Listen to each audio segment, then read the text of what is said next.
Hello students, I am S.V. Thakur, known as Thakur sir in Delhi. अपना channel physics bye Thakur sir. कैसे हैं बच्चों? आपने एसी सर्किट में ओनली इंडक्टर यूज किए हैं, जिसको कि नाम दिए हम लोग प्योरली इंडक्टिव एसी सर्किट। ये आपने लास्ट लेक्चर में किया। अब हम लोग आज के लेक्चर में अल्टरनेटिंग करंट लेक्चर 6 में हम लोग AC circuit with only capacitor यानी प्योरली कैपेसिटिव एसी सर्किट को पढ़ेंगे। इसके बारे में हम लोग डिस्कस करेंगे। और बच्चों, हमेशा मैं एक बात बोलता हूं कि आप जो कुछ भी पढ़ते हैं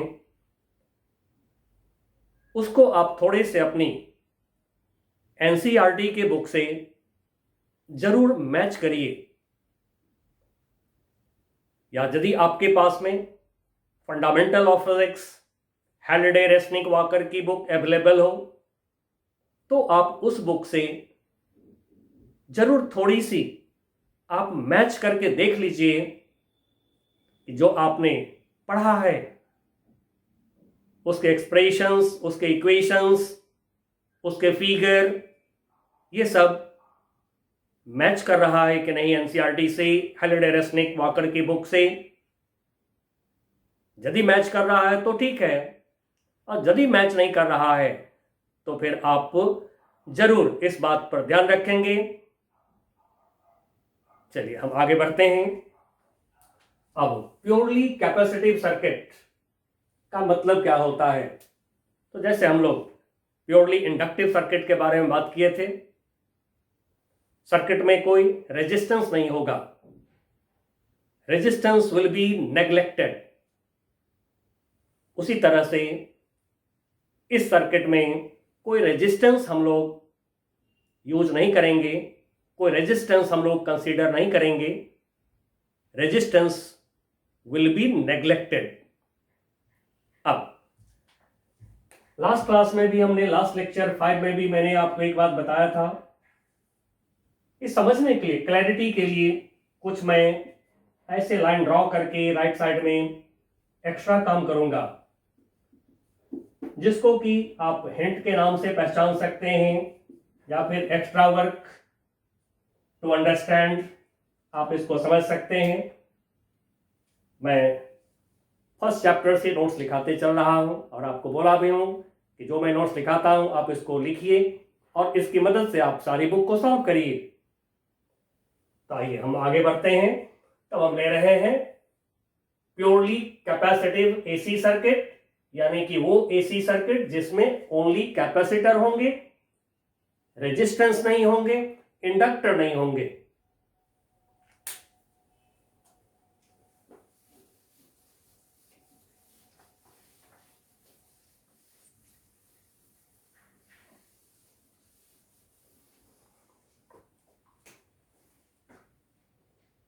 लिया हमने एक कैपेसिटर, इस कैपेसिटर के 2 टर्मिनल्स, ये दोनों कैपेसिटर के 2 टर्मिनल्स हो गए। टर्मिनल्स जिसको कि आप एंड कहते हैं, जहां पर आप कनेक्शन करते हैं उसको टर्मिनल बोलते हैं। अब इस कैपेसिटर की कैपेसिटेंस को C मान लिया हमने, C सपोज कर लिया। अब इस कैपेसिटर में हम एक एसी सोर्स लगाते हैं, यानी कि एक एसी जनरेटर को लगाते हैं, जिसकी ये सिंबल हो गया। तो आप पहचान चुके हैं सर्किट में ये सिंबल मतलब एसी सोर्स यानी एसी जनरेटर। अब जैसा कि आपको पता है, at an instant of time generator जो हमें ईएमएफ देता है, EMF alternating EMF of AC source at an instant of time, this is epsilon nought amplitude of alternating EMF sin omega t. अब जब हम अल्टरनेटिंग ईएमएफ अप्लाई करेंगे तो जो करंट होगा अल्टरनेटिंग करंट होगा, जिस समय हमने अल्टरनेटिंग ईएमएफ अप्लाई किया, इस समय कैपेसिटर के टू टर्मिनल के बीच जो पोटेंशियल डिफरेंस है, इन दोनों टर्मिनल के बीच, इसको भी सपोज किया हमने,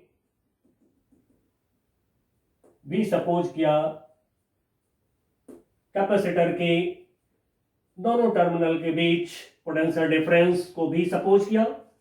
पोटेंशियल डिफरेंस को, इलेक्ट्रोमोटिव फोर्स को वोल्टेज भी बोलते हैं।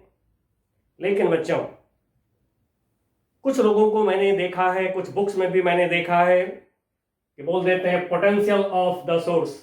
नो, पोटेंशियल एक पॉइंट पर होता है। पोटेंशियल आपने पढ़ा है इलेक्ट्रोस्टैटिक्स में, पोटेंशियल एक पॉइंट पर होता है, आपने पढ़ा है। एक सोर्स में टू टर्मिनल्स होते हैं, किसी भी एलिमेंट में, सर्किट के किसी भी एलिमेंट में दो एंड होता है, दोनों एंड के बीच एक पोटेंशियल डिफरेंस होता है। किसी भी सर्किट एलिमेंट के पास में एक एंड नहीं होता है। इंडिया ने की छोड़, तो दो छोड़ होते हैं, दो एंड होते हैं। किसी भी एलिमेंट के पास में, किसी भी कैपेसिटर के पास में, रेजिस्टर के पास में टू एंड्स होते हैं। तो कैपेसिटर, रेजिस्टर, इंडक्टर सब में यदि हम बोल देते हैं पोटेंशियल इन इंडक्टर इज भी, ये गलत होगा। Potential is at only one point. इसलिए मैंने आपको हिंट किया है कि आप एनसीईआरटी या फिर fundamental of physics Halliday Resnik walker से अपनी टर्मिनोलॉजी को मैच करिए, अपने एक्सप्रेशन, इक्वेशन को मैच करिए। अब भी का इक्वेशन, जैसा कि हम लोग पीछे लेक्चर्स में लिख चुके हैं, भी equal to V nought sine omega t at an instant of time, voltage across capacitor, या फिर हम ये भी बोल सकते हैं voltage across terminal of the generator. इस जनरेटर का, इस एसी सोर्स का एक टर्मिनल यहां पर, दूसरी टर्मिनल यहां पर है, तो फिर लोग इसको terminal voltage of AC source भी बोल सकते हैं, भी को। अब एक इक्वेशन जो हम लोगों ने यूनिट के बेसिस पर लिखा हुआ है, उसको मैं फिर लिख रहा हूं, volt equal to ampere into ohm. ये तो आपको 10th क्लास से पता है, 10वीं क्लास से ये पता है, और मैंने बोला भी है कि मेरे सारे लेक्चर्स को आपने यदि सीक्वेंस में देखा तो मैं अब बहुत जल्दी प्रॉब्लम पर आने वाला हूं, तो आपको एसी सर्किट के सारे प्रॉब्लम महसूस होंगे 10th क्लास के लेवल में। तो आइए थोड़ा सा इसको मैं एम्पियर इक्वल टू लिख लेता हूं, इसकी हम मदद लेंगे आगे। एम्पियर इक्वल टू क्या होगा, वोल्ट अपॉन ओम। अब बच्चों, आपने जो कैपेसिटर के बारे में पढ़ा है इलेक्ट्रोस्टैटिक्स में, थोड़ा सा उसको मैं दिखाना चाहूंगा आपको। जब कोई आपने बैटरी लगाया, बैटरी के पॉजिटिव से प्लस चार्ज, बैटरी के नेगेटिव से माइनस चार्ज कैपेसिटर प्लेट्स पर आते हैं। यदि बैटरी का वोल्टेज हम ले लें भी, तो कैपेसिटर के क्रॉस वोल्टेज भी क्या होता है, यही भी होता है, अक्रॉस द कैपेसिटर वोल्टेज भी होता है। ठीक है। अब जैसा कि आपको पता है, C equal to Q by V, C equal to Q by V, तो बिल्कुल इसी तरह से आप यहां पर इक्वेशन यूज कर सकते हैं, या फिर कोई लूप रूल लगा लें। तो यदि मान लीजिए इसमें हम लूप रूल लगा दें, यदि, तो हमने ये चीज आपको सिखाया है किरचॉफ लूप रूल लगाना। इलेक्ट्रोस्टैटिक्स सेकंड के लेक्चर नंबर 9 में हमने सिखाया है किरचॉफ्स लॉ से कैपेसिटर सर्किट को कैसे सॉल्व करते हैं। तो वहां पर हमने क्या किया है, चलिए लूप रूल लगा रहे हैं बाय किरचॉफ्स लूप रूल। अब मैं यहां पे ऊपर इसका लूप रूल लिख रहा हूं।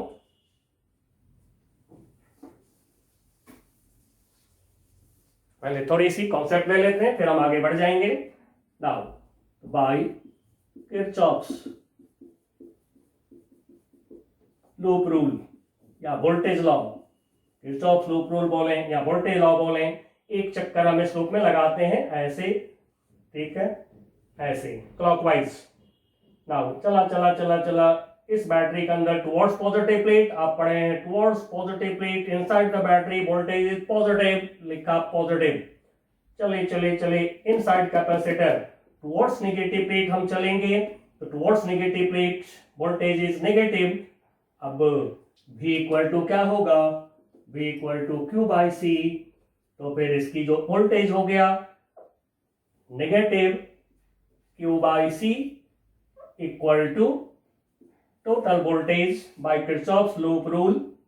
किरचॉफ वोल्टेज लॉ से in a close loop total voltage क्या होता है, टोटल पोटेंशियल डिफरेंस क्या होता है, जीरो। ठीक है, algebraic sum of potential difference in a close loop is equal to zero. अब देखिए यहां से V equal to Q by C यही आ जा रहा है, V equal to Q by C। इस तरह से किरचॉफ रूल से या फिर इस फॉर्मूला से आप काम ले सकते हैं कैपेसिटर के प्रॉब्लम में। आइए हम लोग आगे बढ़ते हैं, थोड़ी सी स्टेटमेंट बना दें। let a capacitor of capacitance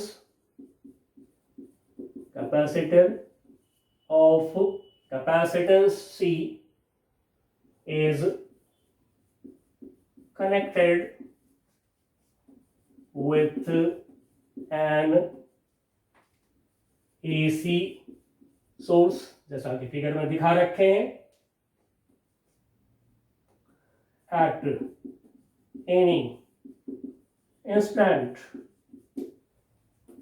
of time t, let, फिर हम लोग सपोज कर रहे हैं EMF ऑफ AC सोर्स। अब सारे कुछ हम लेंगे at time T.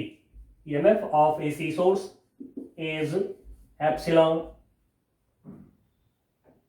potential difference या voltage कहिए across the capacitor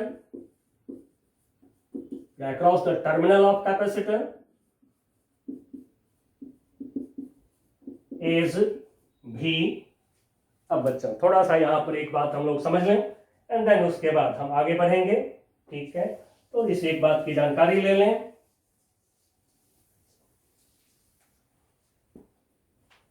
अब इस सर्किट में कोई रेजिस्टेंस हम लोग यूज नहीं कर रहे हैं, तो जब भी हम लोग रेजिस्टेंस नहीं यूज कर रहे हैं तो फिर at an instant of time जो वोल्टेज होगा अक्रॉस द कैपेसिटर, ये EMF ऑफ द सोर्स के इक्वल होंगे। फिर पीक वैल्यू की बात करें, amplitude of alternating EMF, amplitude of alternating voltage, ये दोनों भी इक्वल होंगे। Maximum EMF, maximum voltage across the capacitor, तो फिर epsilon nought V nought equal to epsilon nought आप यूज करेंगे, क्योंकि रेजिस्टेंस नहीं है। तो जब सोर्स के पास रेजिस्टेंस नहीं होता है तो जैसा कि हम लोग ऑलरेडी जानते हैं कि जो इसका EMF होता है यहीं इसके टर्मिनल के बीच पोटेंशियल डिफरेंस होते हैं, जिसको कि शॉर्ट में वोल्टेज अक्रॉस कैपेसिटर या terminal voltage of the source बोल सकते हैं आप। The potential difference across the capacitor is V at any instant of time t. Charge on capacitor is Q. Capacitor plate पे charge at an instant of time Q suppose किया हमने। Current in circuit is I at an instant of time। Circuit में जो current है वो I है, लेकिन बच्चों मैं स्टार्टिंग से ही आपको एक बात बोल रहा हूं कि एसी सर्किट में करंट को दिखाना नहीं चाहिए। क्यों? तो फिर यहां से कंफ्यूजन अराइज हो जाएगा। बच्चे सोचेंगे, आप सोचेंगे, क्या इस समय करंट का डायरेक्शन इधर ही होगा? नो वन कैन से, कोई नहीं कह सकता है कि इस समय इधर ही डायरेक्शन होगा। आप सपोज करेंगे लूप रूल लगाना है, लूप लॉ लगाना है, वोल्टेज लॉ लगाना है, तो आप सपोज करेंगे करंट, तो सपोज करेंगे तो सपोज करने का मतलब ये नहीं होता है कि आप सर्किट में उसको दिखा दीजिए, ठीक है, ध्यान रहे, मिसकॉन्सेप्शन नहीं होना चाहिए कभी भी, क्योंकि मिसकॉन्सेप्शन बिल्कुल वायरस की तरह होता है। अब हम लोग यूज कर रहे हैं किरचॉफ लूप रूल इसके अंदर, तो बाय किरचॉफ्स वोल्टेज लॉ या लूप रूल, वोल्टेज लॉ। अब सपोज मान लीजिए इस समय इधर पॉजिटिव इधर नेगेटिव, तो फिर इधर पॉजिटिव इधर नेगेटिव होगा, ठीक है। मान लीजिए इधर पॉजिटिव इधर नेगेटिव, मैं दिखाऊंगा नहीं, दिखा दूंगा तो कंफ्यूजन आएगा कि क्या इस समय इधर ही पॉजिटिव होगा, ऐसा नहीं, दिखाएंगे नहीं, बट आप एज्यूम कर लीजिए किरचॉफ लूप रूल लगाना है। सपोज इधर पॉजिटिव इधर नेगेटिव, तो फिर ये पॉजिटिव या नेगेटिव होगा। एक चक्कर हम लगा दें, तो जैसा कि मैंने आपको करके दिखाया है, सोर्स की वोल्टेज एप्सिलॉन पॉजिटिव, कैपेसिटर के अंदर हम यदि ये पॉजिटिव और ये एंड नेगेटिव लिए हैं, तो ये पॉजिटिव ये नेगेटिव, तो कैपेसिटर के अंदर हम जाएंगे towards negative plate, and so it's potential difference Q by C will be negative equal to 0। या फिर और सिंपल ढंग से आप सोच सकते हैं क्या, C equal to Q by V लगा दीजिए, तो C equal to Q by V लगा देंगे, अपने आप यहां पर V आ जाएंगे। तो मैं यहां पर रख रहा हूं V, एप्सिलॉन की जगह पर V इक्वल टू, इसको राइट साइड ले जा रहे हैं, Q by C। अब हम Q निकाल रहे हैं यहां से, Q इक्वल टू VC। अब आप कहेंगे Q क्यों निकाल रहे हैं, तो बच्चों 10वीं क्लास से आप पढ़े हैं, किसी भी सर्किट में जब वोल्टेज अप्लाई करते हैं तो फिर आप उसमें करंट निकालते हैं, एकदम सिंपल मकसद होता है। तो फिर हमें करंट चाहिए,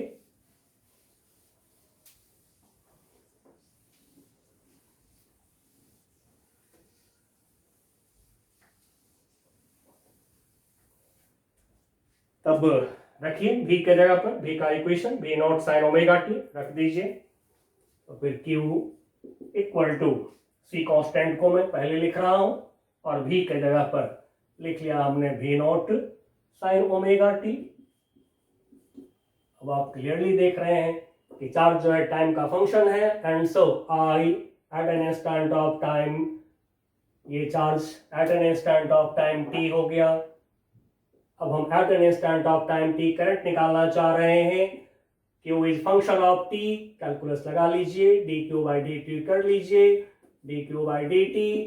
नाउ सॉल्व करिए, C constant V not constant, क्योंकि V नॉट मैक्सिमम वोल्टेज यानी amplitude of AC voltage, amplitude of alternating EMF, ये तो कांस्टेंट टर्म है। V नॉट को बाहर, C को बाहर, डिफरेंशिएशन के आउट, बच गया d sine omega t upon dt। अब इसको डिफरेंशिएट करिए, d साइन ओमेगा t का डिफरेंशिएशन, ये एंगल थीटा मन ही मन सपोज करिए, तो d sine theta by d theta होता है, तो आप क्या लिखते हैं, cos थीटा लिखते हैं, तो फिर ये हो गया cos ओमेगा t, और ओमेगा t में t वेरिएबल है तो इसको फिर डिफरेंशिएट करेंगे, दोबारा इसको डिफरेंशिएट करेंगे, मल्टीप्लाई करेंगे, तो ओमेगा t का differentiation omega dt by dt, तो क्या हो जाएगा ओमेगा। तो इसको लाइए शुरू में, स्टार्टिंग में कांस्टेंट को लिख लेते हैं, omega c v not cos omega t, ठीक है, ये निकल गया हमें I का इक्वेशन। अब ये जो इक्वेशन है इसमें थोड़ा सा अब इसको देखिए, ठीक है, राइट साइड में ये हमने एक्स्ट्रा काम हिंट रख लिया हुआ है, ठीक है, इस पर नजर रखेंगे, और इधर हम नोट्स आपको लिखाते चल रहे हैं, क्योंकि नोट्स आपको लिखने की जरूरत नहीं पड़ेगी, अपना वीडियो देखिए, नोट्स लिखिए। चलिए अब थोड़ा सा हम लोग गौर कर लें इस पर, इस इक्वेशन पर, एम्पियर इक्वल टू क्या होता है, वोल्ट बाई ओम। आई का यूनिट एम्पियर, एम्पियर के जगह पर V not voltage unit volt, but नीचे ओम वाला टर्म नहीं आया है, तो बच्चों अब हम यहां पर कोशिश करेंगे एम्पियर अपनी जगह पे रहने दें, वोल्ट को अपनी जगह पे रहने दें। ये वाला जो टर्म है इस टर्म को थोड़ा सा ऐसे लिख लें, 1/ω/c। ठीक है, अब इसको आप ऐसे लिख सकते हैं, नीचे ला सकते हैं थर्ड पोजीशन पे, कोई दिक्कत नहीं होगा मैथमेटिकली। अब cos ω t को हम साइन के टर्म में लाना चाहेंगे। ठीक है, अब मैं यहाँ पे एप्सिलॉन को छोड़ रहा हूं। ठीक है, epsilon naught sine ω t voltage epsilon को छोड़ दे रहा हूं।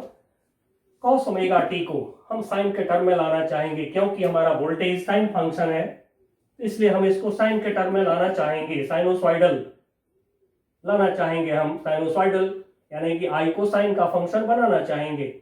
तो फिर हम इसको लिख सकते हैं साइन π/2 प्लस ω t। अब आप कहेंगे π/2 माइनस ω t क्यों नहीं लिखा, 90 डिग्री माइनस थीटा क्यों नहीं लिखा आपने। तो बच्चों जैसा कि आप पढ़े हैं कि जब जनरेटर स्टार्ट होता है, चलता है, तो एक ही डायरेक्शन में उसके कॉइल रोटेट करते हैं। ये जो ω t है ये तो ओनली इन वन डायरेक्शन है, एंड सो इसको नेगेटिव आप नहीं ले सकते हैं। साथ में क्या है, फेजर डायग्राम पर भी अब आपने अभी तक देख लिया है कि जो फेजर्स हैं हमारे ओनली एंटी क्लॉकवाइज डायरेक्शन में रोटेट करता है। तो ω t जो है ये तो फेज है, फेजर्स के वोल्टेज करंट फेजर्स जो है उसके फेज है ये ω t, ये तो ओनली इन वन डायरेक्शन है, एंटी क्लॉकवाइज है, तो फिर हम इसको नेगेटिव नहीं ले सकते हैं, इसलिए π/2 प्लस ω t हमें लेना है। चलिए अब ये हो गया वोल्ट के जगह पर, फिल करिए ओम के जगह पर ये टर्म आ गया है, एम्पियर, एम्पियर के जगह पर ये आप क्लियर देख रहे हैं। तो फिर फर्दर हम इसको लिख रहे हैं I equal to V nought और 1/ω/c को एक नया सिंबल दे रहे हैं x सबस्क्रिप्ट c।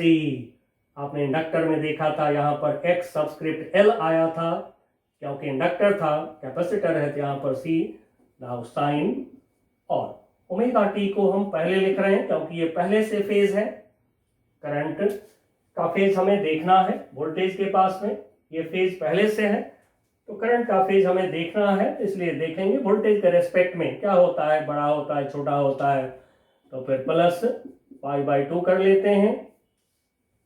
अब इसका नाम हम बाद में लिखते हैं, पहले थोड़ा सा गौर कर लें हम लोग। तो ये ओम वाला टर्म है, यानी कि अपोजिशन टू करंट, करंट को अपोज करने वाला, करंट को लिमिट करने वाला, रोकने वाला ये टर्म हो गया। ऐसे भी फिल कर सकते हैं मैथमेटिकली, यदि इसको इंक्रीज करेंगे करंट डिक्रीज होगा, ये जो है अपोजिशन टू करंट है। नाउ मैक्सिमम, और ये क्या है, अपोजिशन टू करंट, तो maximum voltage upon opposition to current. हम रेजिस्टेंस नहीं बोल रहे हैं, बिकॉज रेजिस्टेंस में और रिएक्टेंस में बहुत बड़ा डिफरेंस है, इसलिए रेजिस्टेंस में नहीं बोल रहा हूं। आप सोच रहे होंगे ओम तो रेजिस्टेंस का यूनिट है, फिर हम क्यों नहीं बोल रहे हैं। तो जैसा कि हमने आपको इंडक्टर में बता दिया है कि resistance due to collision of electron with atoms of conductor होते हैं, जबकि इंडक्टिव रिएक्टेंस, इंडक्टर का जो अपोजिशन है रिएक्टेंस, जिसको नाम दिया गया due to change in magnetic field है, due to variable magnetic field है, अलग अलग रीजन है रेजिस्टेंस के और रिएक्टेंस के। तो फिर आप इसको फील करेंगे, आप अपने मन में फील कर सकते हैं रेजिस्टेंस के जैसा। तो फिर मैक्सिमम वोल्टेज और मैक्सिमम अपोजिशन, तो फिर ये होगा मैक्सिमम करंट। तो I इक्वल टू, इसको मैंने I नोट लिख दिया, I note means amplitude of AC current, या कहिए maximum magnitude of AC current sign omega t plus pi by to, इसको इक्वेशन नंबर 1 मैं सपोज कर रहा हूं। दूसरी बात है, आप इसको एक बार और फिल करिए इस टर्म को, volt by ohm, volt by ohm क्या होगा, एम्पियर होगा। अब इसमें ये टर्म मैक्सिमम है तो फिर इसका रेशियो मैक्सिमम होगा, तो फिर मैक्सिमम एम्पियर वाला टर्म, मैक्सिमम करंट को आई नॉट से हमने डिनोट कर दिया है। कॉन्सेप्ट हमें कभी मिस नहीं करना है, ठीक है। समझने समझाने के लिए टेक्निक जरूर यूज करते हैं, लेकिन कॉन्सेप्ट को मिस नहीं करना चाहिए कभी नहीं, क्योंकि हमारे एग्जाम्स में 2 तरह के क्वेश्चंस होते हैं, न्यूमेरिकल भी होते हैं और कॉन्सेप्ट बेस्ड भी होता है। ओनली न्यूमेरिकल को सेटिस्फाई कर देने से अच्छा नहीं होगा, एग्जाम में आपको दिक्कत कर सकता है। तो आइए टर्म्स जो लिखे हैं, पहले सबसे पहले एक्स सी जो हम लोग लिखे हैं, इसका नाम लिखें एक्स सी, सबस्क्रिप्ट सी है, बिल्कुल नीचे लिखना है। ये लिखे हैं हम लोग 1 अपॉन ओमेगा इंटू सी को लिखे हैं, ठीक है, 1 upon omega C, 1 upon omega C. मैं इसको ब्लॉक भी कर रहा हूं, इसको नजर रखना होगा हमें। नाउ एक्स सी का नाम, X C is capacitive reactance, capacitive reactance of a capacitor in AC circuit, in AC circuit। आगे हम लोग डिस्कस करेंगे। डीसी सर्किट होगा तो क्या होगा। अब ये जो आई नोट लिखा हम लोगों ने, आई नोट ये लिखा हम लोगों ने V naught upon X C means maximum voltage divided by opposition ohm वाला term equal to maximum current, amplitude of current, ठीक है। आई नोट को आप पहचानते हैं, फिर भी मैं लिख दे रहा हूं, I naught this is amplitude of AC current in circuit, तो हमारा सर्किट है उसमें amplitude of current, maximum value of current. अब बच्चों यहां से एक बात गौर से देख लें हम लोग, वोल्टेज की फेज ओमेगा टी और करंट की phase omega t plus pi by to, मतलब कि हम कह सकते हैं कि phase of current is greater than phase of voltage. अब इसको लोग ये भी बोलते हैं, जो वोल्टेज की फेज है और करंट की जो फेज है इसमें पाई बाई टू का डिफरेंस है। ये भी कहते हैं लोग कि voltage and current in a capacitor are pi by two out of phase, 90 degree out of phase है वोल्टेज और करंट। चलिए एक लाइन लिख लेते हैं, इन कैपेसिटर वोल्टेज यानी V एंड करंट यानी AC current I are pi by two और 90 डिग्री आउट ऑफ फेज, ठीक है। अब इन फेज यानी कि फेज सेम, जो रजिस्टर में आप देखें इंडक्टर कैपेसिटर दोनों में जो है 90 डिग्री आउट ऑफ फेज होता है वोल्टेज और करंट, यानी इन दोनों के बीच में जो फेज का रिश्ता है यह है 90 डिग्री आउट ऑफ फेज है वोल्टेज और करंट एक दूसरे से। फिर यहीं पर हम लोग कह सकते हैं कि वोल्टेज का फेज बड़ा है, करंट का फेज बड़ा है, वोल्टेज का फेज छोटा है। तो phase difference between voltage and current, phase difference, इसको हम लोगों ने फाई से डिनोट कर दिया हुआ है। Phase difference phi between voltage and current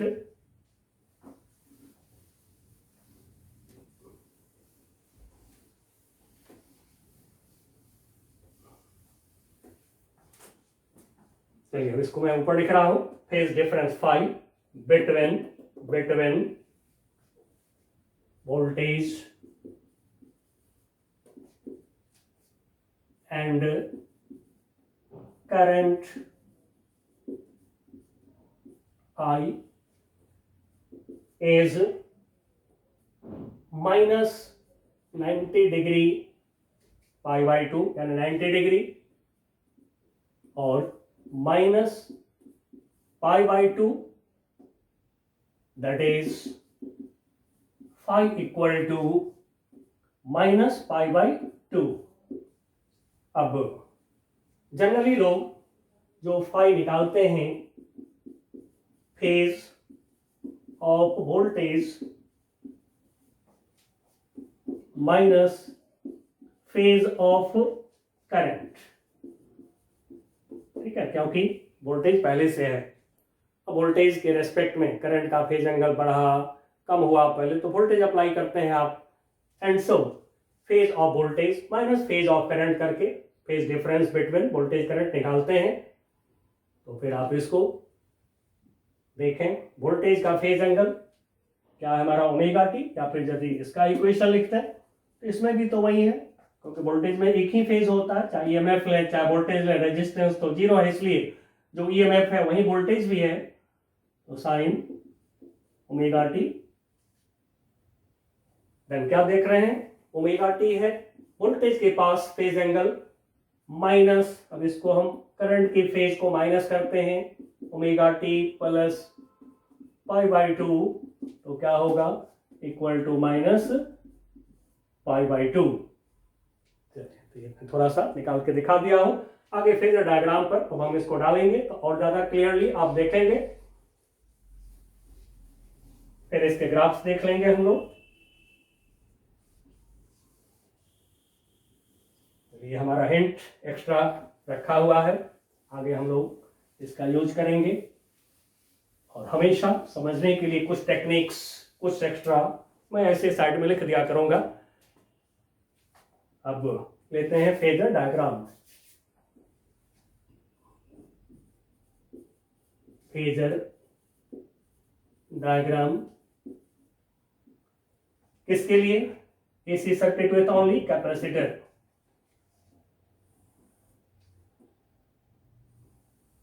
अब फेजर डायग्राम पर ये जो टू लाइंस आप लेते हैं, तो कोई X axis Y axis suppose करते हैं और कोई नहीं करते हैं। मैंने पहले भी बोला है, फिर बोल देता हूं, आपकी इच्छा हो तो आप X axis Y axis suppose करिए, नहीं इच्छा हो मत करिए, ठीक है।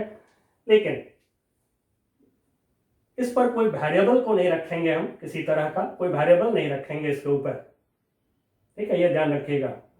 Because phasor diagram is not graph, ये ग्राफ नहीं है। ये फेजर डायग्राम क्या है मैंने डिटेल में बताया है आपको। तो चलिए सबसे पहले हम वोल्टेज फेजर यानी कि पीक वैल्यू ऑफ वोल्टेज को ड्रॉ करते हैं एज वेक्टर एरो से। ड्रॉ कर दिया हमने, वी नॉट क्या कहते हैं, वोल्टेज फेजर बोलते हैं। ओरिजिन पर ड्रॉ किए, अब फेज वोल्टेज का ओमेगा टी, ठीक है, ओमेगा टी, और रोटेशन सारे फेजर का एंटी क्लॉकवाइज है, थोड़ा सा मैं दिखा दे रहा हूं। एंगुलर स्पीड ओमेगा है, ये सब आप लिख चुके हैं स्टार्टिंग में। अब हम लेने जा रहे हैं करंट की फेज। तो जैसा कि बच्चों आपको पता चल गया है, एंटी क्लॉकवाइज जो है ये फॉरवर्ड डायरेक्शन है rotation of phasor. Rotation of phasor मतलब rotation of V naught and I naught, rotation of voltage phasor and current phasor एक साथ एक एंगुलर स्पीड ओमेगा से एंटी क्लॉकवाइज होते हैं।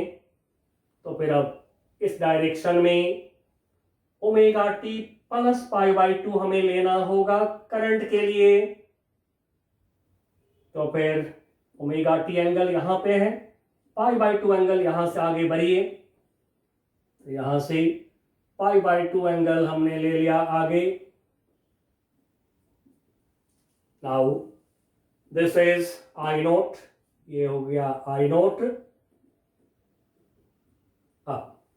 जैसा कि मैंने आपको बताया है, projection of voltage phasor, current phasor जो वर्टिकल एक्सिस पर होते हैं, जिसको कि प्रोजेक्शन भी बोलते हैं, V0 I0 का प्रोजेक्शन भी बोलते हैं, ये इंस्टेंटेनियस वैल्यू बताते हैं करंट वोल्टेज का। तो फिर यहाँ पर दिखा देते हैं हम लोग थोड़ा सा इंस्टेंटेनियस वैल्यू को भी, अदरवाइज बोर्ड एग्जाम में कोई इतना ले दें ठीक है, कोई दिक्कत नहीं।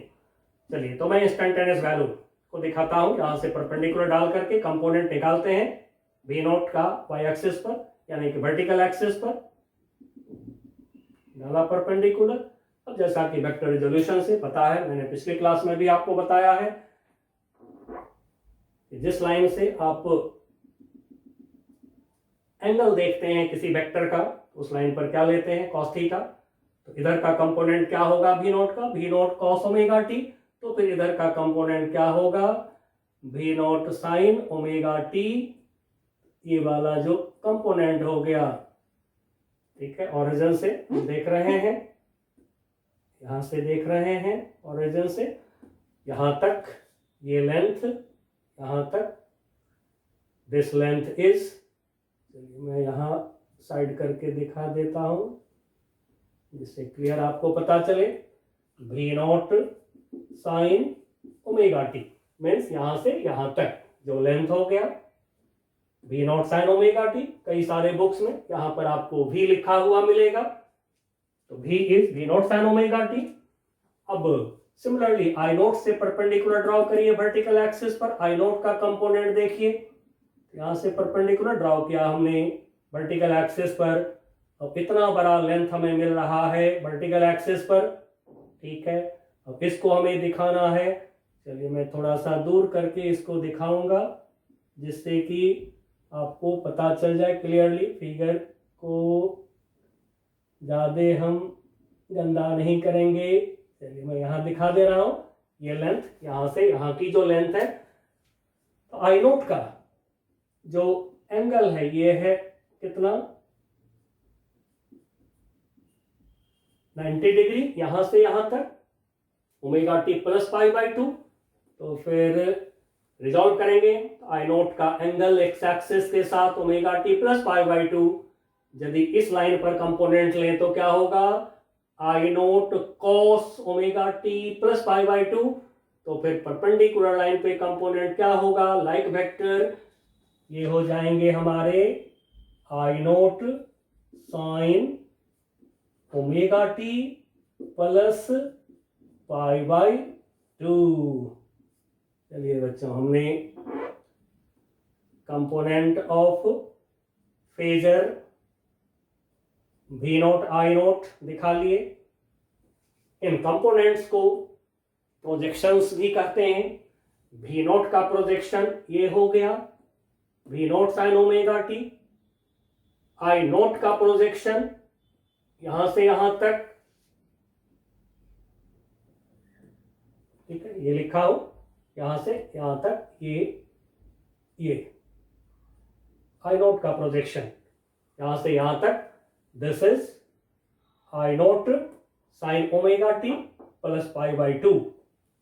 अब इस फेजर डायग्राम से बहुत क्लियरली आप एक बात देख रहे होंगे, फेजर का तो rotation direction anti clockwise, voltage पीछे, करंट देखिए आगे चला गया है। तो फिर आप बोल सकते हैं कि करंट लीड्स, यानी कि आगे जाना, करंट जो है आगे चला जा रहा है। कितना आगे चला जा रहा है, तो बाई फेज π/2, ठीक है। किसके रेस्पेक्ट में, वोल्टेज फेजर के रेस्पेक्ट में, या कहिए वोल्टेज के रेस्पेक्ट में। अब जो रिजल्ट फेजर डायग्राम से आप V0 I0 के लिए निकालेंगे, सेम रिजल्ट आप समझेंगे वोल्टेज और करंट के बीच, यानी कि जो फेज एंगल V0 I0 के बीच बोलेंगे, वही फेज एंगल वोल्टेज और करंट के बीच हमेशा समझेंगे। तो मेंशन कर लीजिए, from the phasor diagram, from the phasor diagram, it is clear that current यानी करंट फेजर और I current AC current leads the voltage यानी वोल्टेज से आगे निकल गया, leads the voltage, advances from the voltage,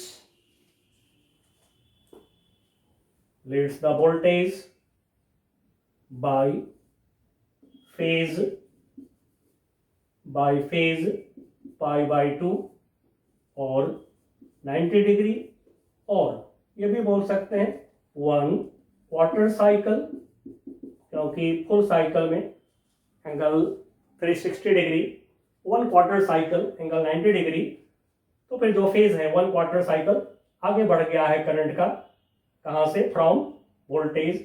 अब जैसे वोल्टेज बोले हैं तो वोल्टेज में भी, वोल्टेज का आगे मैं ब्रैकेट डाल रहा हूं, V नॉट और V दोनों समझेंगे, ठीक है।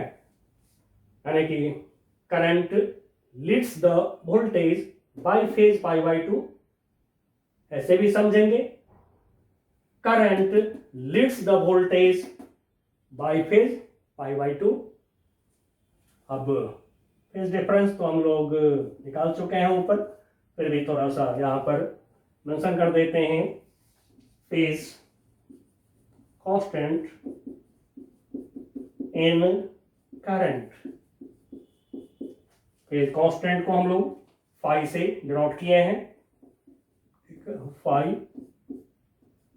इन current, phase constant phi in current is pi by 2 और 90 डिग्री, दैट इज अर्थात phi equal to pi by 2। अब आप क्लियरली देख सकते हैं omega t plus pi by 2, ये तो कांस्टेंट है, तो करंट में जो फेज एंगल है पाई बाय 2, इसको फेज कांस्टेंट ही बोलते हैं, फेज कांस्टेंट इन करंट। अब फेज डिफरेंस जैसा कि ऊपर हम लोग निकाल चुके हैं, हम phase difference between voltage and current, voltage और करंट के बीच जो फेज डिफरेंस है, वोल्टेज की फेज माइनस करंट का फेज कर दिया, माइनस पाई बाय 2, ये ऊपर निकाल चुके हैं, मैं यहां नहीं लिख रहा हूं। अब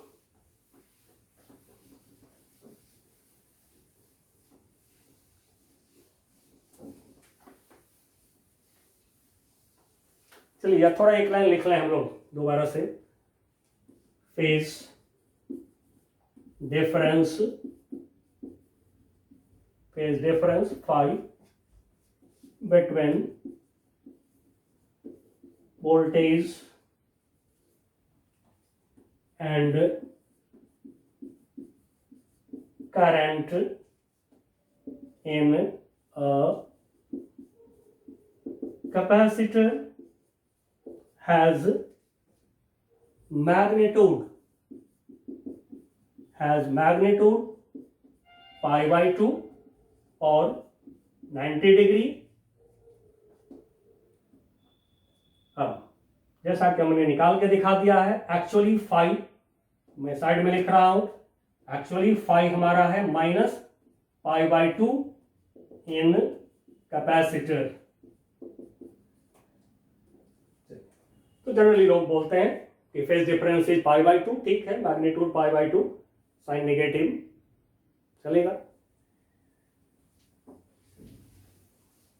अब हम लोग ग्राफ प्लॉट करना चाहेंगे,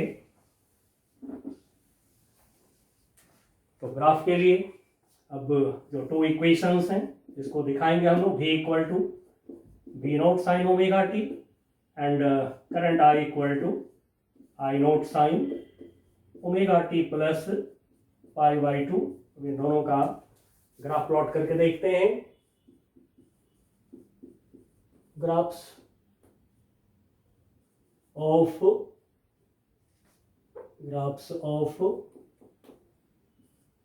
V and I, जैसे हम लोग ग्राफ ड्रॉ करते आ रहे हैं, बिल्कुल उसी तरह से हम लोग यहाँ पर ग्राफ ड्रॉ करेंगे जैसे इससे पहले भी ड्रॉ किए हैं आप।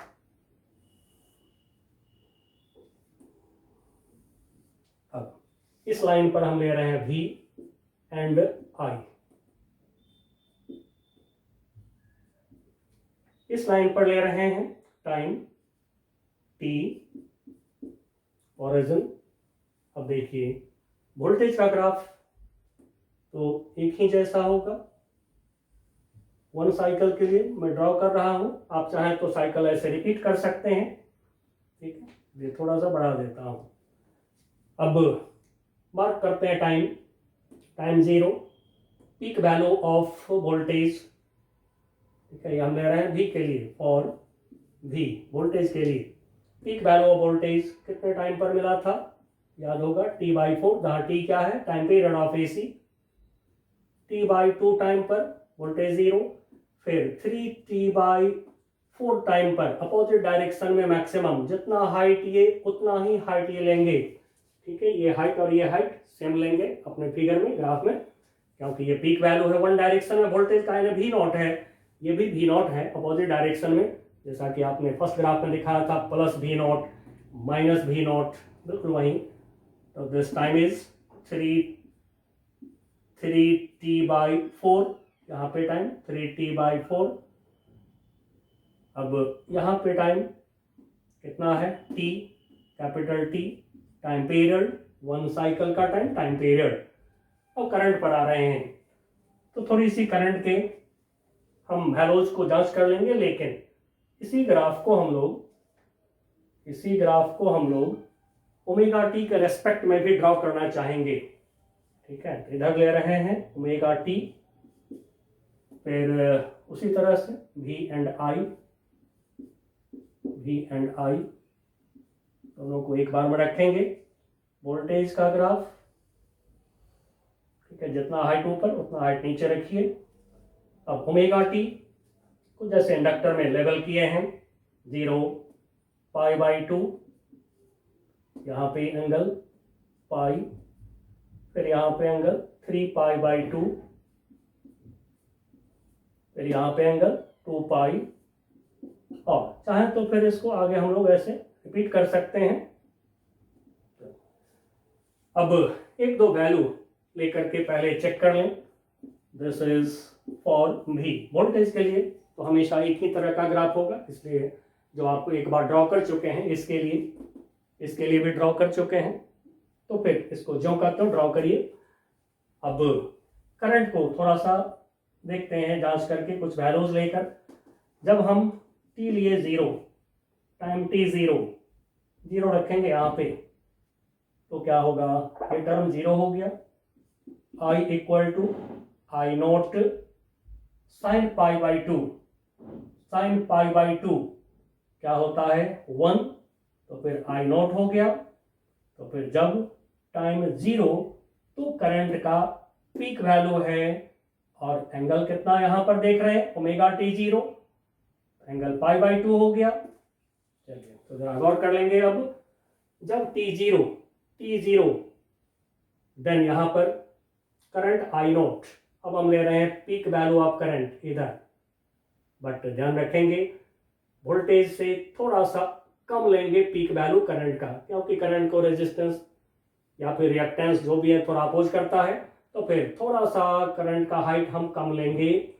मान लीजिए इतने हाइट है I0 का, इतना लेंथ है I0 का, तो जब टाइम 0 ये हो गया, जब टाइम लेंगे 0 तो ओमेगा टी 0, तो फिर उसी तरह से I0 वोल्टेज की जो पीक वैल्यू है इससे थोड़ा सा कम हाइट ले लिया हमने करंट के लिए, ये I0 हो गया। ठीक है, लिखेंगे नहीं, I0 हो गया। अब जब T = हम ले रहे हैं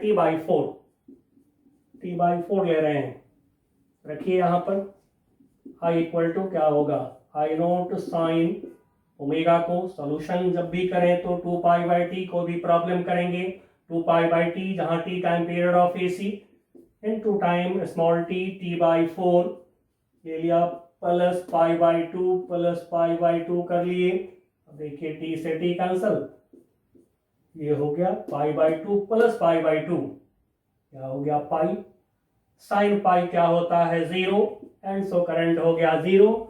तो t/4 टाइम पर करंट हो गया 0। अब साइन का ग्राफ है, करंट का इक्वेशन, साइनोसॉइडली वैरिंग करंट है हमारा, साइन का फंक्शन है, तो साइन का ग्राफ ये आ गया, डॉटेड से दिखा दे रहा हूं। अब यहां पर दिखा हुआ फिर उसी तरह से हम लोग ओमेगा टी की जगह पर क्या देख रहे हैं, π/2, ठीक है, ये 2 कैंसल है, π/2 देख रहे हैं ओमेगा टी के जगह पर, π/2 यहाँ पर, एंड सो ग्राफ हो जाएंगे ऐसे। जब ओमेगा टी का वैल्यू π/2, तो फिर हम करंट क्या देख रहे हैं 0, तो करंट हो गया डिक्रीज होकर 0, ये डॉटेड लाइन करंट के लिए ले रहे हैं।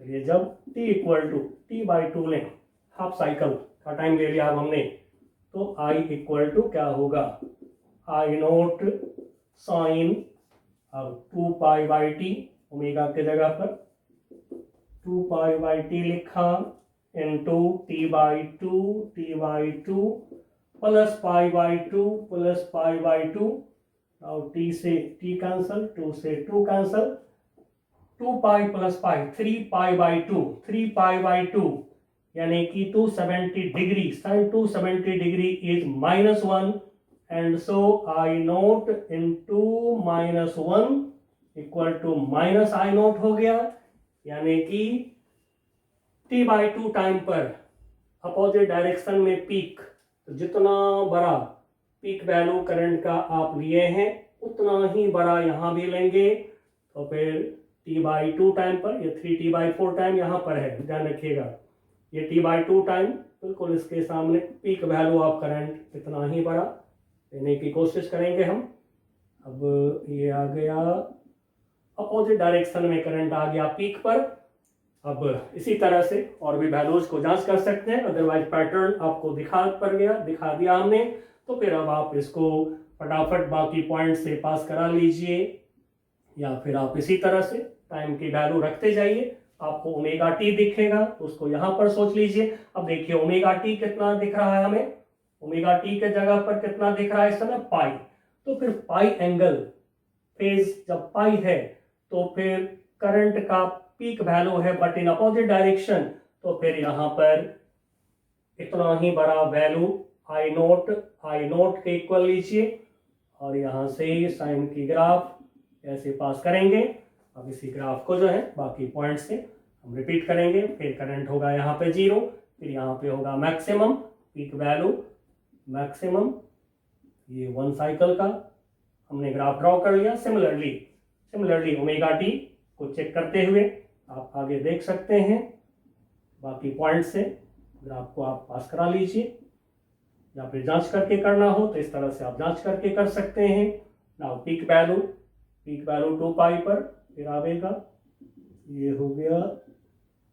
अब यहाँ से आगे भी आप इसको बढ़ा सकते हैं, ठीक है, यहाँ से आगे इसको बढ़ा सकते हैं, यहाँ से आगे बढ़ा सकते हैं, और भी साइकिल यदि हमें चाहिए तो एक से ज्यादा साइकिल के लिए भी आप सेम पैटर्न पे करंट को, सेम पैटर्न पे वोल्टेज का ग्राफ आप आगे बढ़ा सकते हैं, ठीक है, इस तरह से।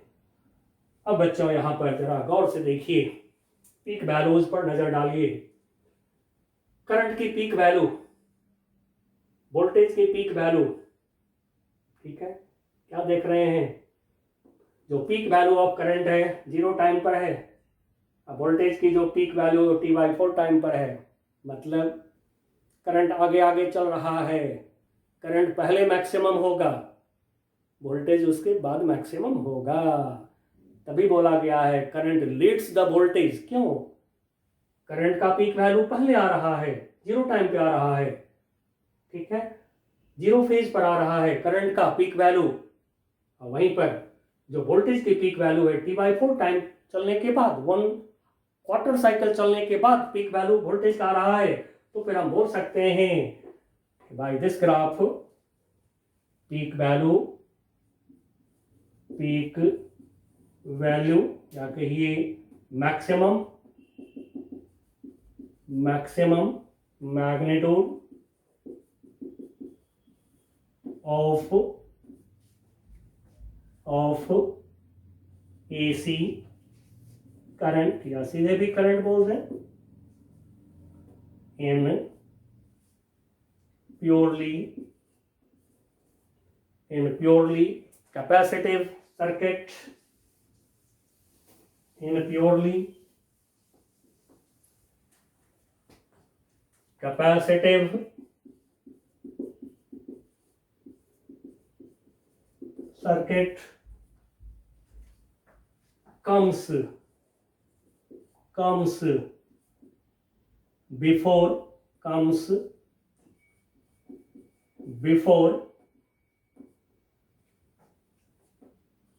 peak value of voltage comes,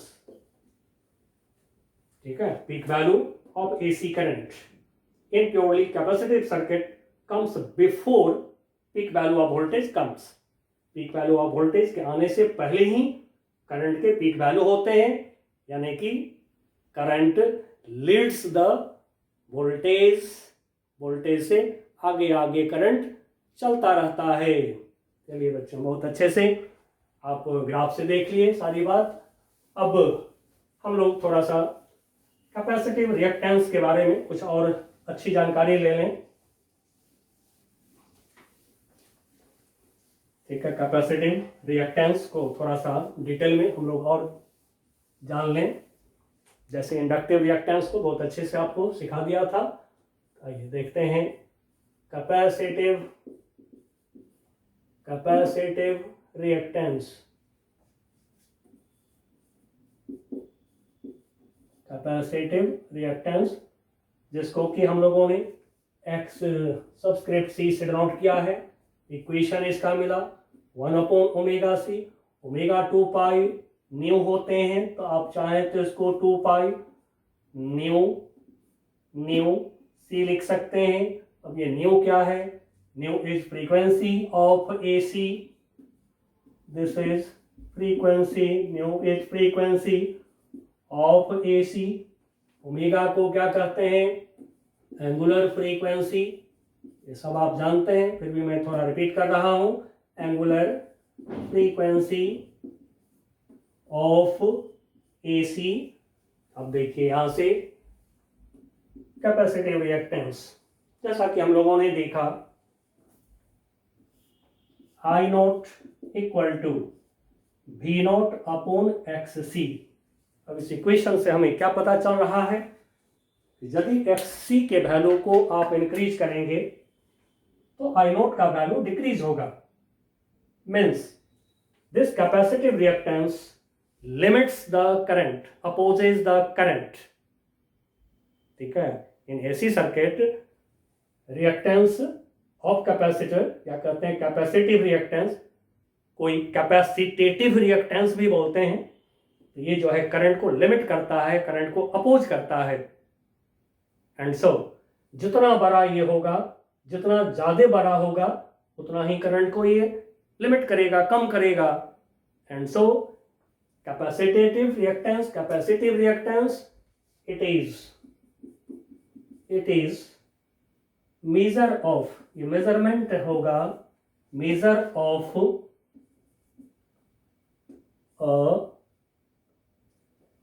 opposition, measure of opposition,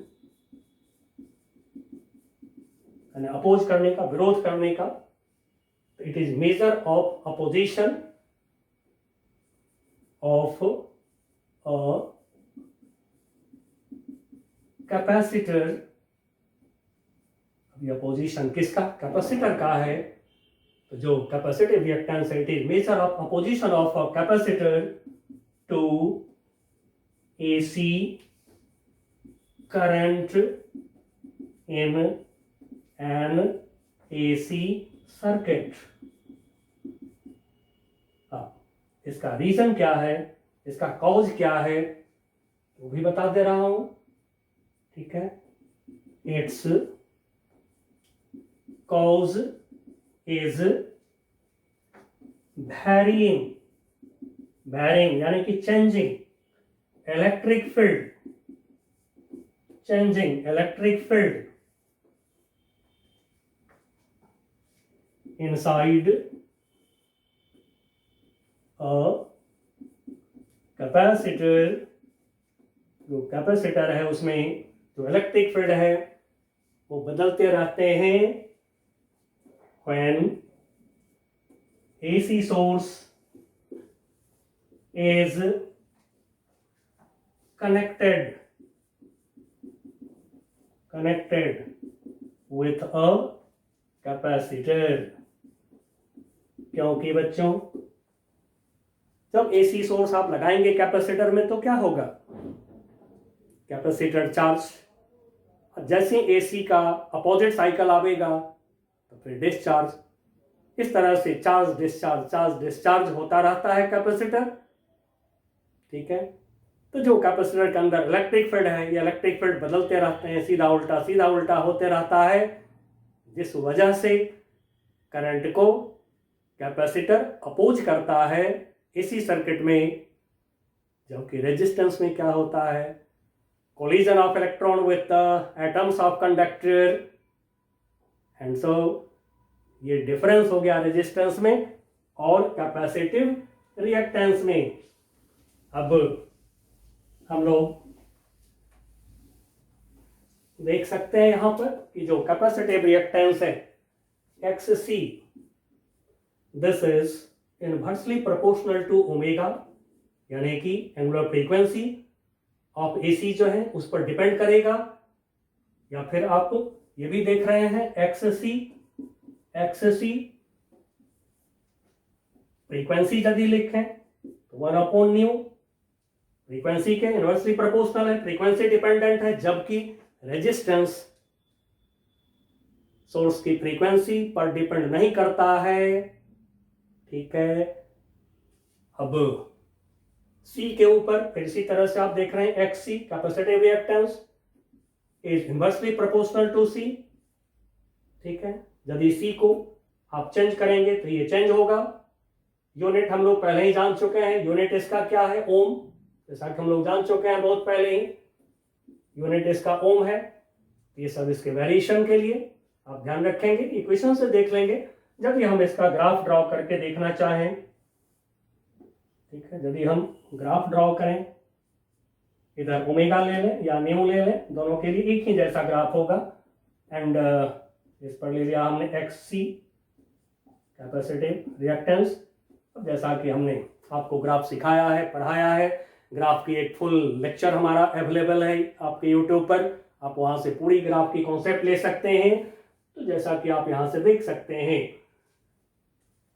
graph क्या होगा, ओमेगा के रेस्पेक्ट में आप XC को देख रहे हैं, ओमेगा को ले जाइए ऊपर, पावर क्या हो जाएंगे -1, तो ग्राफ का नेचर क्या होगा, कर्व। अब जब ओमेगा लेंगे आप 0, ओमेगा 0 लेंगे तो XC क्या होगा, infinity. And so when omega is 0, बिल्कुल XC के, ठीक है, ओमेगा इज 0, XC इन्फिनिटी, बिल्कुल XC के पैरेलल, जस्ट टच, पूरा टच नहीं करेंगे।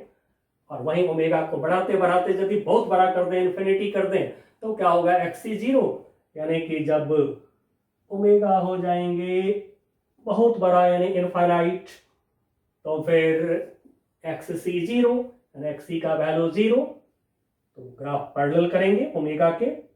ठीक है, इन्फिनिटी पे ओमेगा की वैल्यू टच नहीं करेंगे, पैरेलल कर देंगे, और ग्राफ का नेचर क्या है, कर्व। तो फिर इसको ज्वाइन कर दीजिए, ये हो गया XC ओमेगा का ग्राफ, यानी कि कैपेसिटिव रिएक्टेंस और एंगुलर फ्रीक्वेंसी का ग्राफ। अब थोड़े से हम लोग AC/DC अप्लाई करके थोड़ा सा देख लेते हैं क्या होता है। इसे तो ग्राफ से आप फिल कर गए हैं, समझ चुके हैं, चलिए फिर भी थोड़ा देख लेते हैं। फॉर हाई फ्रीक्वेंसी और हाई फ्रीक्वेंसी AC, यदि फ्रीक्वेंसी बहुत हाई कर दिया हमने तो फिर क्या होगा, XC का वैल्यू बहुत छोटा हो जाएगा, XC का वैल्यू बहुत कम हो जाएगा और high frequency AC omega is very large, omega बहुत बड़ा है। Then XC is very small, यहां से देख सकते हैं वेरी स्मॉल। ऐसी हालत में जब ये बहुत कम होगा तो क्या होगा, सारे करंट को अलाउ कर देगा, मतलब कि capacitor just like pure conductor की तरह काम करने लगेंगे।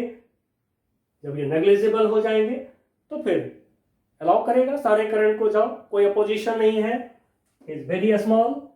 Then capacitor allows maximum AC current, maximum AC current. ऐसे ही इसको यदि कंडक्टर से कंपेयर करें तो यहाँ पर आप बोल सकते हैं लाइक प्योर कंडक्टर मतलब रेजिस्टेंस नेग्लिजिबल टू पास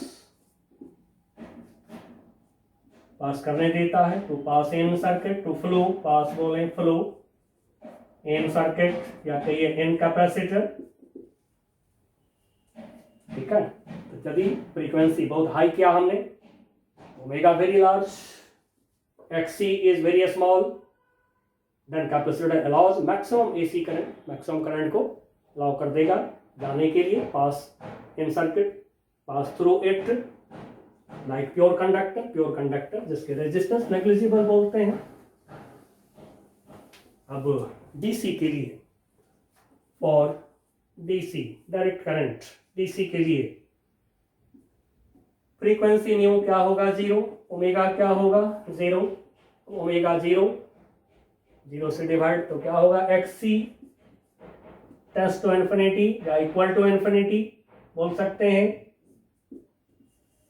अब यदि XC इन्फिनिटी हो गया तो क्या होगा बच्चों, अपोजिशन टू करंट इनफाइनाइट हो गया तो फिर करंट को चलने नहीं देगा। यही कारण है कि जब आप एक कैपेसिटर को DC सोर्स से लगाते हैं तो क्या होता है, इनिशियली कैपेसिटर चार्ज लेता है, सर्किट में करंट होते हैं, जैसे ही कैपेसिटर के पास में मैक्सिमम चार्ज आ जाता है तो क्या करता है, वो अपोज करके करंट के फ्लो को रोक देता है। तो इसलिए कहते क्या है हम लोग, कैपेसिटर से DC फ्लो नहीं करता है, तो फिर XC infinity that is DC direct current will not flow in the circuit। इस समय DC डायरेक्ट करंट सर्किट में फ्लो नहीं करेंगे। चलिए बच्चों, बहुत अच्छे से हमने प्योरली कैपेसिटिव सर्किट को स्टडी कर लिए हैं। अब नेक्स्ट क्लास में मिलते हैं तो L, C, R तीनों को कंबाइन करके और फिर हम लोग पढ़ेंगे। जो हम लोग सीखते चले जा रहे हैं उसको सीक्वेंस में आप देखते जाइए। LCR सर्किट पढ़ाने के बाद मैं आपको तुरंत प्रॉब्लम करवाऊंगा और प्रॉब्लम बिल्कुल वही होगा, 10th के लेवल में होगा। तब तक के लिए बच्चों बाय बाय।